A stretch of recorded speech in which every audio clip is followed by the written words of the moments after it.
زما لوکیشن غواړي مونږ ته خپل لوکیشن وخایا. ډېر ملګري داسې وایي چې هغې مونږ ته ځای وښایه، مونږ درځو، مونږ سره ملاقات کوو.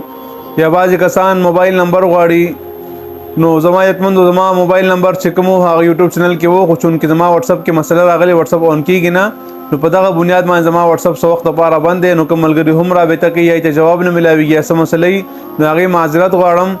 بعضې ملګري داسې وي چې هغې په وټساپ باندې میسجونه کوي او بیا په کمنټونو کې وایي ته جواب نه ورکوي، دا نه کوي، هغه نه کوي. نو زما وټساپ فلحال خراب دی. هر ملګري انتظار وکړي انشاءالله چې وټساپ صحیح شي، یا بل نمبر باندې وټساپ جوړ کوم، تاسو ټول ته به جواب درکوم انشاءالله، او وټساپ نمبر به هم درکوم. نو بعضې ملګري زموږ لوکیشن غواړي. لوکیشن باره کې ما مخکې هم خبرې کړې وې. الحمدلله ثم الحمدلله، نه خپله مشهورتیا غواړم، نه خپل څه شهرت غواړم، نه نور څه غواړم. زما خپل ایمان دا دی، ایماناً دا خبره کوم چې زه هر ملګري ته دغه سوچ باندې وظایف شیر کوم چې تاسو کوم وظایف شیر کوم تاسو بخپله کوئ. تاسو به د هر قسم عاملان او د هر قسم د خلکو نه بچ شئ، او دغه وظیفه زه بخپله هم کوم، تاسو هم کوئ. تاسو په کور کې شفا ملاویږي، کور کې به ټیکېږي، د خلکو ته تګ نه او د یو شي بل شي نه به هغه امن کوي. نو بعضې ملګري دا وایي ته مونږ ته خپل لوکیشن نه که مونږ ته درځو یا مونږ ته د عمل وکړه دا وکړه. نو چې کوم شي ما هم شیر کړی تاسو هغه پخپله کوئ، انشاءالله فایده به ضرور ملاویږي.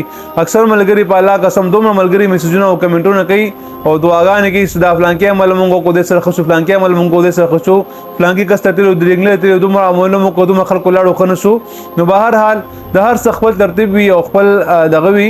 نو وظایف چې کله هم کوئ، کوم وظایف ما هم شیر کړي خپل ځان دپاره، خپل کور کې فیملی دپاره کولی شي، مطلب وروڼه خویندې ښځه خاوند مور پلار ته یو بل ته کوي شي، دې نه علاوه بل چاته مه کوئ. دې کې اکثر د روجت مسله هم راځي. نو څومره وظایف زما هم دي، تاسو ټول خپله کوئ، پردو خلکو ته مه کوئ، انشاءالله شفا به ضرور ملاویږي. بعضې ملګري وایي مونږ عملیات زده کوو، مونږ ته عملیات طریقه وښایه.